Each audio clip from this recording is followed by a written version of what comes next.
name is Pat Curran, and I am the chair of our membership team. And we are really excited about our program this evening, and thank you for being here. Before we begin, I'd like to just acknowledge the heaviness of this moment that we find ourselves in this country.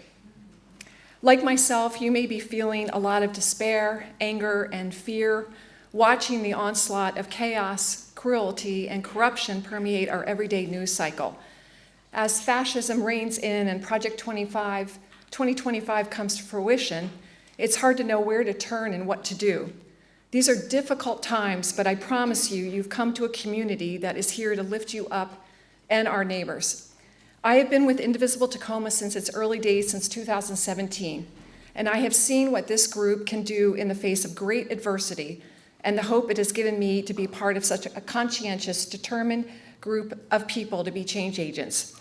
Democracies are saved when the people, we the people, stand up and ask what we can do. On the heels of Martin Luther King Day, it seems fitting to welcome all of you to our Indivisible Tacoma membership meeting to answer the call of taking action to find ways to get involved.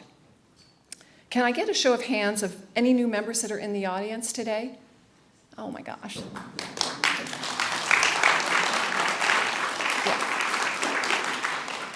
That actually makes me teary-eyed because I just thank you so much for coming, because that's the thing, is that there are more of us, and they want to separate us, and we just cannot let that happen. Tonight, you're going to have an opportunity to hear about the challenges faced locally by our newly elected council member, Latasha Palmer. Not sure where she is right now. There she is, back there. You're going to learn. You're going to learn about Indivisible Tacoma, what we stand for, and the various working groups. You'll get a chance to speak to each committee, as we will have tables set up to come find out more information. And perhaps you have suggestions you'd like to share of your own talents. None of us can do it all, but perhaps just doing one thing, you'll feel less overwhelmed. I know you want to be part of this dynamic group. Well, I have the honor, and I'm so excited to introduce Council Member Latasha Palmer. I want to say a couple things about her. A lot of us paid attention to Latasha when she was on the charter review team. We were so impressed with all of her research and all of her overview of issues on the charter. I personally focus on a lot of the environmental stuff. I focus on a lot of the policing accountability. So we watched her go through that. We watched her work with other people on the charter review, and we were just so impressed. And then one of the things a number of us did, a number of us in this audience, Oneida too, worked on a policing accountability forum on the ShotSpotter acoustical detection program. Latasha emceed it. We were just so impressed with how she just was able to have that program flow and honor all of the participants. And I think the thing, well, there are many things, but one of the things that I was very impressed with was how she listened to community, how she listened to all of us. And so it is my honor to invite Latasha Palmer up here to share with all of you. Hello, Indivisible. I feel like this is kind of home now. I've been here pretty often. I recognize a lot of your faces. So thank you so much for inviting me to speak to you tonight. I was kind of tasked with the topic of, how Indivisible helped me out throughout my campaign, so I'm going to touch on that. But I also have a little bit of a veering off towards the end, and I hope you bear with me through that. But, Indivisible was irreplaceable in my campaign. I tried to come up with a name for the folks that were helping me during my campaign. And what we settled on was campaign aunties. And, I had the core group, which was, Barb Church and Rebecca Stith and Donna Thompson. But then all of these women, and Julie, Ellen, all of them, Marion, where'd you go? Ended up being within that group that I would call auntie. And the reason for that is because, what do you think of when you think of an auntie? They're loving, they offer you guidance, they're nurturing, and they're just wisdom, but also they talk to you in only a way an auntie can talk to you, right? And you can talk to them in only a way an auntie can talk to them. So I thought it was quite fitting, and that was just a night, gives you a feeling of our relationship throughout the whole campaign. One of the most important things too was that, I received a lot of endorsements from different organizations and nonprofits and the things, but with Indivisible, it was not an empty endorsement. Some of these endorsements, it's kind of name only. It's like, you can use my name and say I support you. Some of them will hand you a check and say good luck. Indivisible really put their name and their energy behind my campaign in a way that was unmatched by any other organization. And it made it so they were one of the earliest, one of the first to do so. Indivisible is known having a network and the respect, and it translates to political power, real political power, because you guys have the knowledge, you do the research, you take the time to do that, and you put the energy in, and I think that's recognizable by the community. So when you knock on those doors and you say this is Indivisible, they listen. They know that you're there with helpful and information that's going to benefit them. And knowing all that, you all decided to put your reputation on the line behind a candidate like me. I was a first-time candidate. Thank you. First-time candidate, and some folks might have described me as risky. I learned the word viable throughout this campaign, and Indivisible took the time to understand who I was and research me and research my values and understand that we shared those things, and decided to put their name behind me. And you allowed me to come as I am.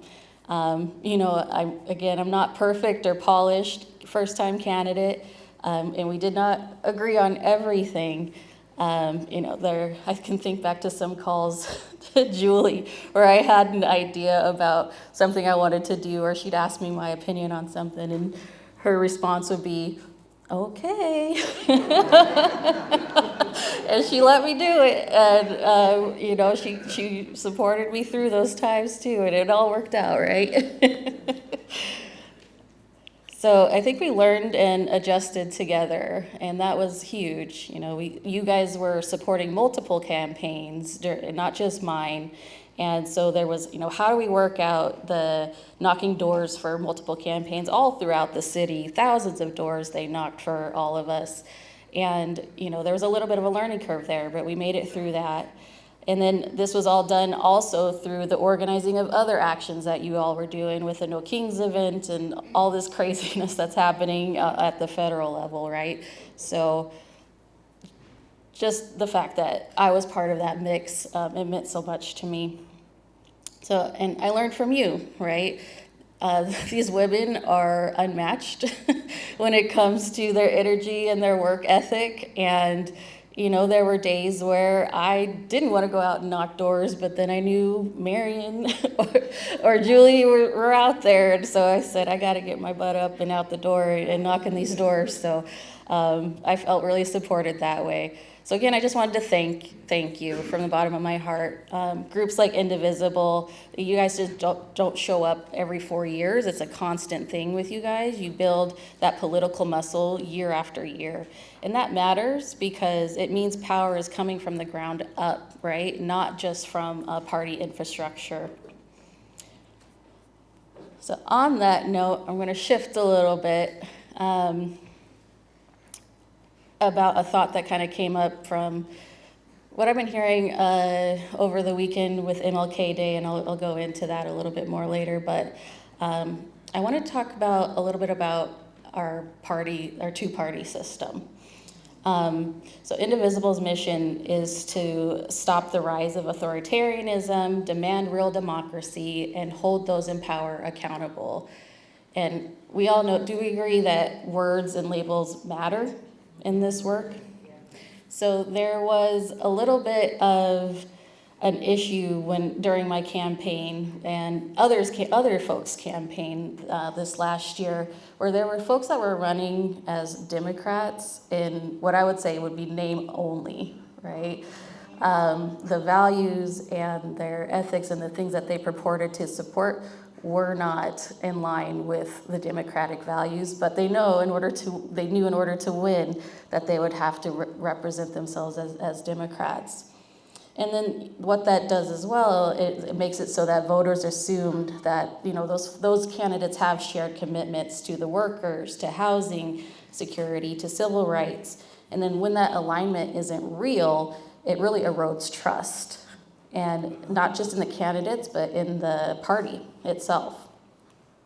So I think that's a major reason why, right now about 45% of Americans identify as independent.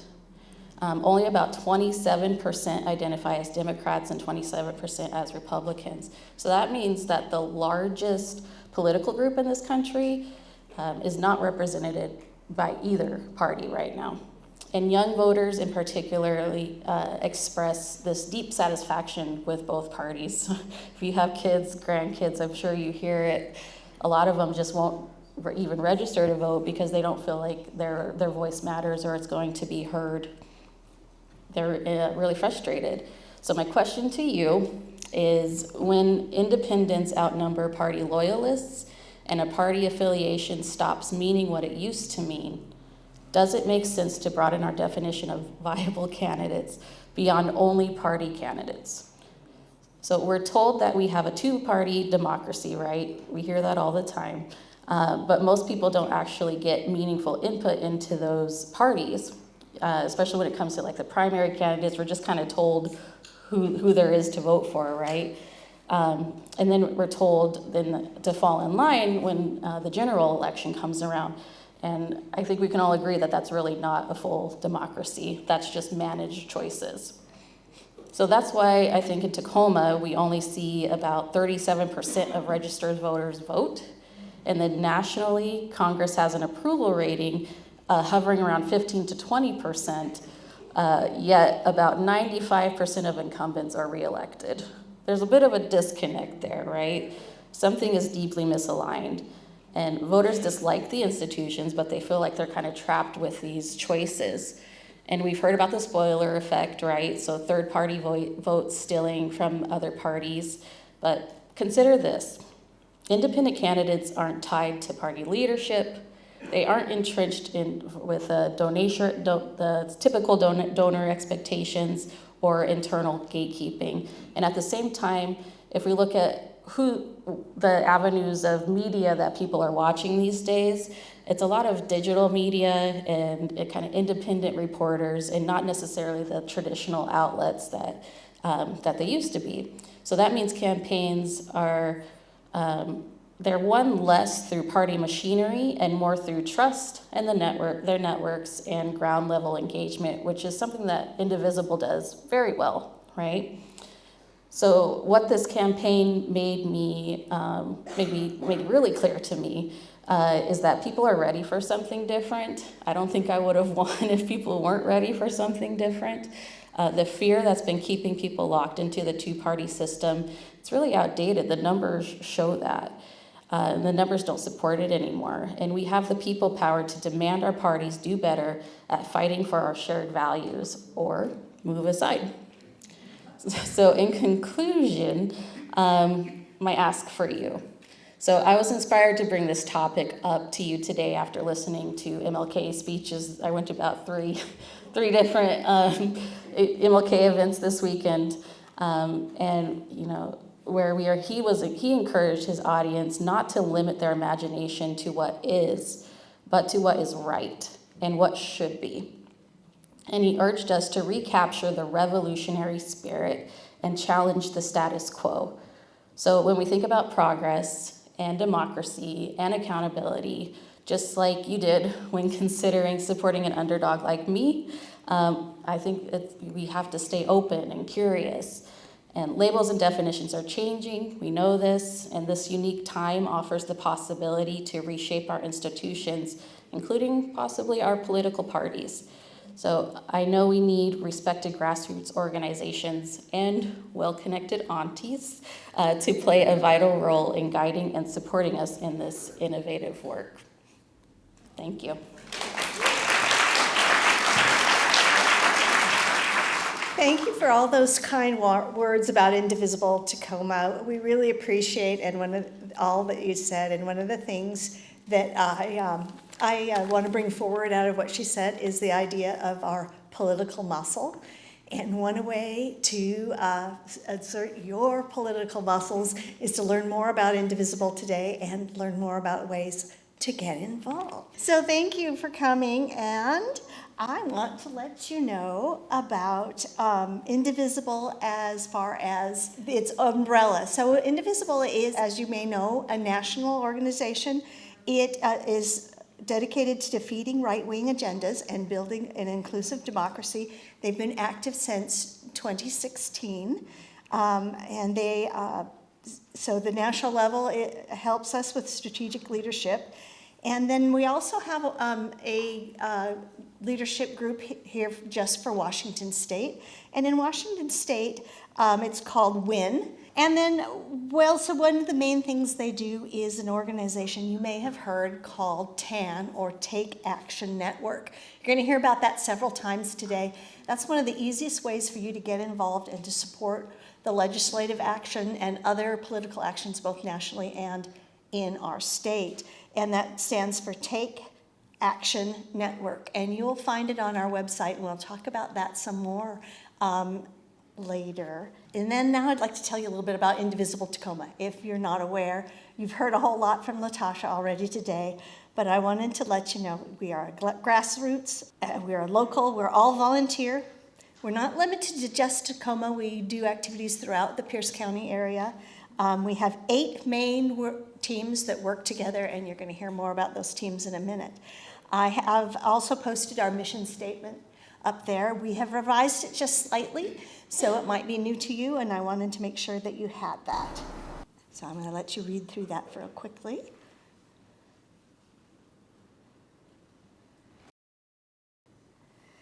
I also want to tell you about our accomplishments. In 2025, we were able to knock on over 40,000 doors.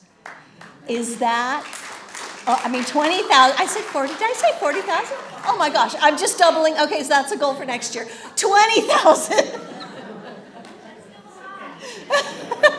Yeah, that would have been great, huh? No, actually, 20,000. Look what we accomplished. And so in accomplishing that, I'll let you know that we endorsed 39 candidates, but we were able to elect 26 of them.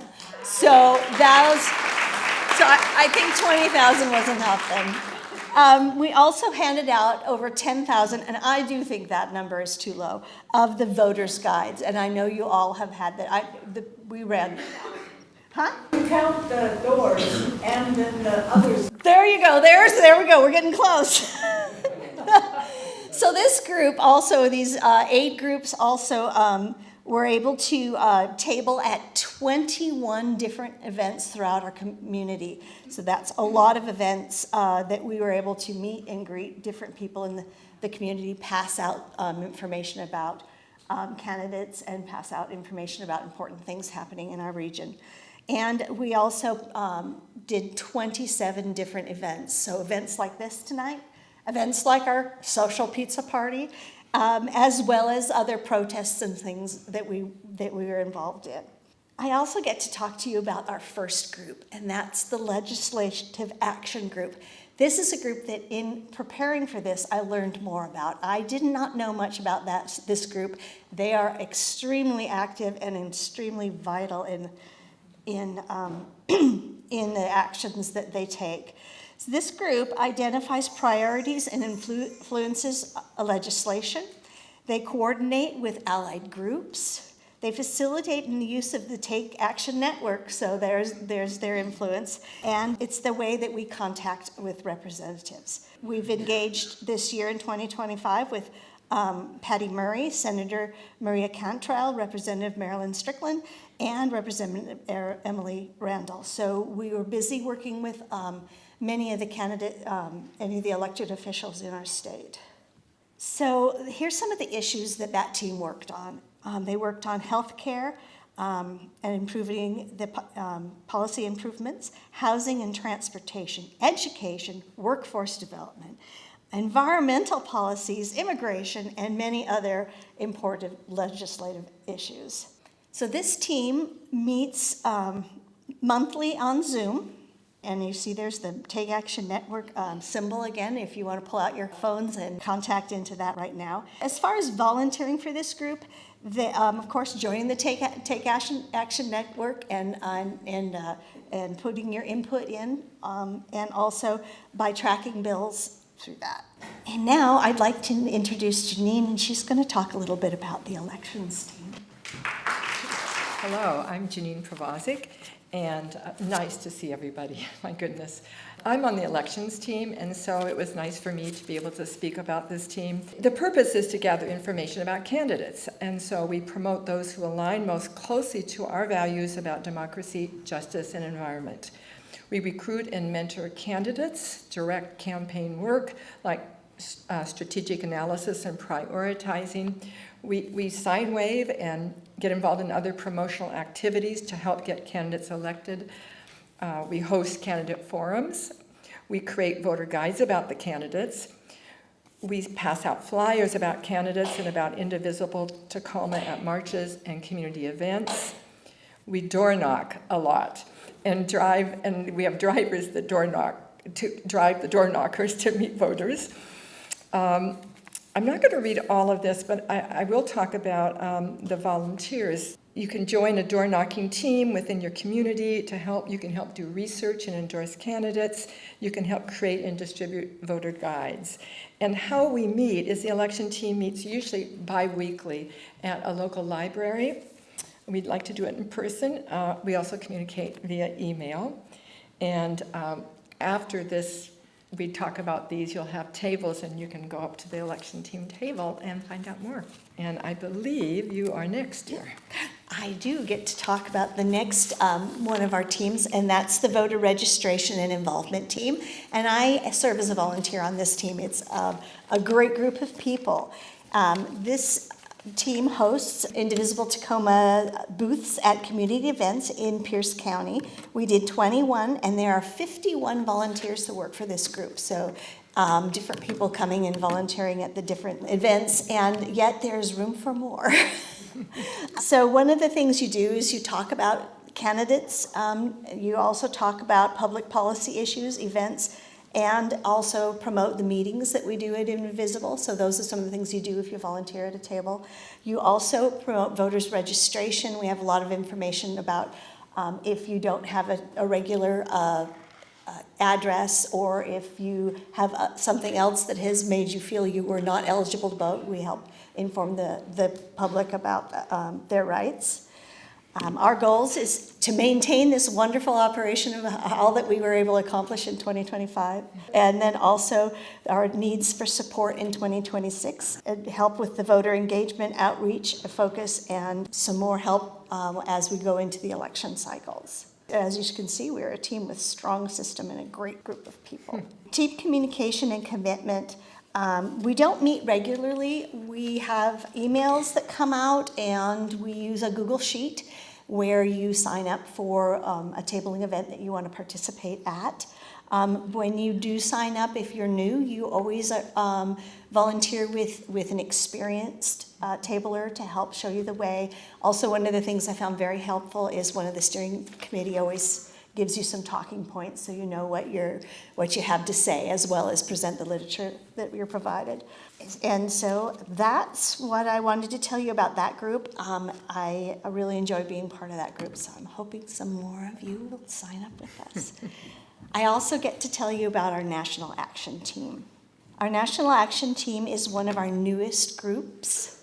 We respond to the national calls of action like the No Kings, the Good Trouble, you've seen all the signs over the freeways, Rage Against the Regime at Labor Day. We also support and get the word out about boycotts and boycotts, which is a new word for me. And we also do a lot of coalition work. Many of the activities we do involve other community groups, and so it's a grand group. Our team goals for 2026 is at least one large protest and at least 5 other smaller events.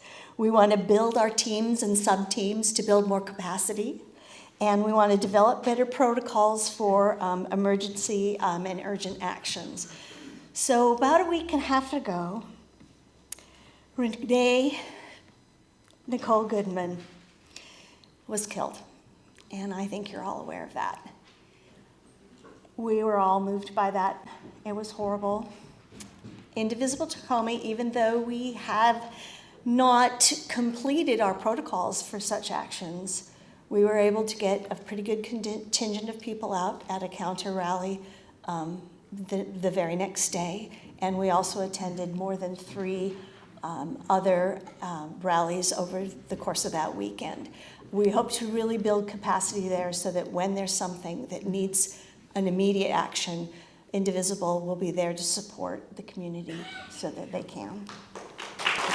So as far as volunteer roles, there are lots, because any of you that went to the big rally last week, one we did, there were a lot of people working at that.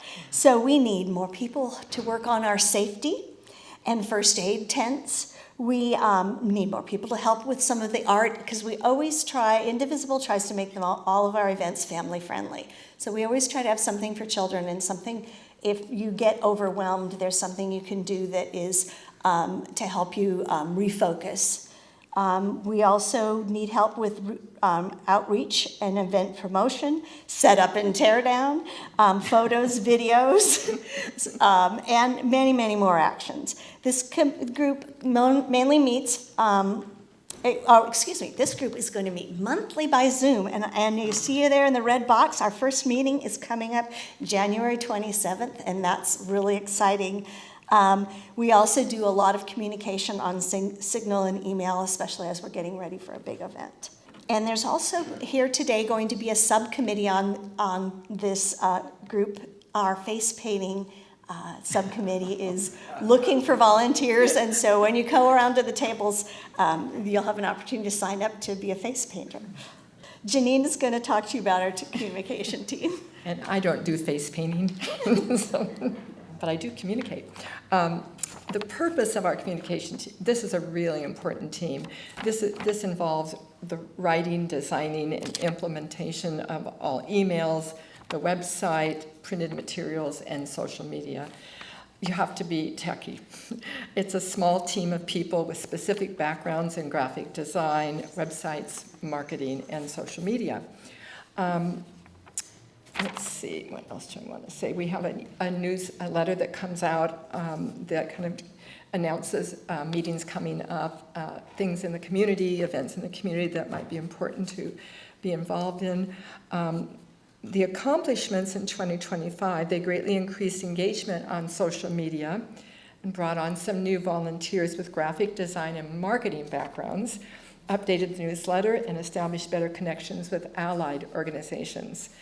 The goals for 2026 will be to build a new and improved website, add more photos and videos to our communications, and continue boosting our social media engagements. The meetings are on Zoom, monthly or as needed, and the projects are often done via emails. And anyone out there who has any experience with graphic design or websites, that would be wonderful. And we also need volunteers to take photos and videos at events and help with the graphic design. So if you have a camera and want to do that, that would be wonderful as well. The fundraising team is actually a fairly new team. And the goal is, it costs money. We do a lot of printing. We have a lot of flyers. We have food for events. We rent a space for our monthly membership. Actually, it's a social event that we do once a month that's quite delightful, and we usually provide food for that and rent the space for that. We think it's really important to connect in a social way that's relaxed and enjoyable, where you can meet each other and not be working. What the fundraising team does is increase donations, looking for any grants that would be out there, organizing fundraising events, reporting on the success. And the goal is to pull together a small team with a team lead and then maybe 4 or 5 other people on the team by February, and to start 2 new fundraising events, increase and keep track of the donations, and apply to Indivisible national grants that are sometimes available. They communicate by Zoom, meeting every 2 to 3 weeks or as needed. And they need folks with fundraising and grant writing experience, if possible. So if anyone out there is dying to write a grant for us, we would love it. I get to talk to you about membership team. So this is all about you. A membership team was who helped you sign in when you entered today.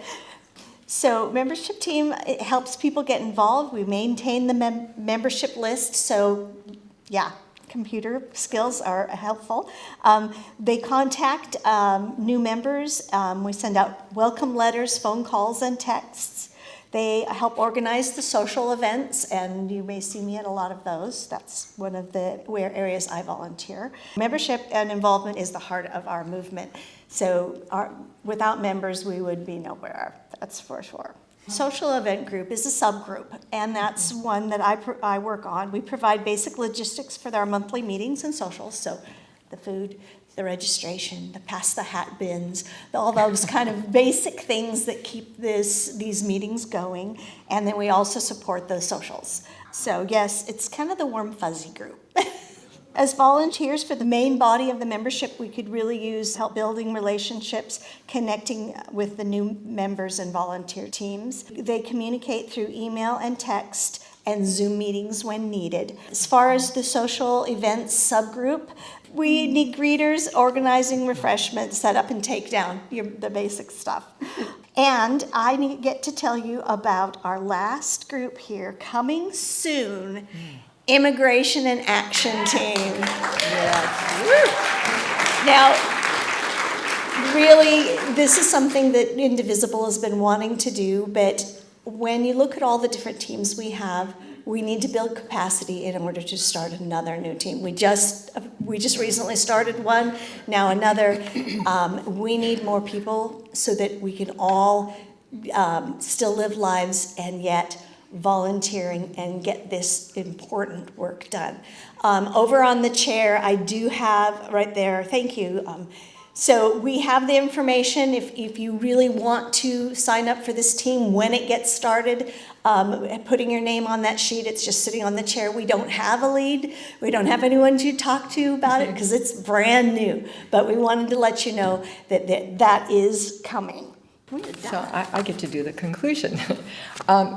It is wonderful to have so many people in this room, because this is about community coming together on something we all believe in and feel is important.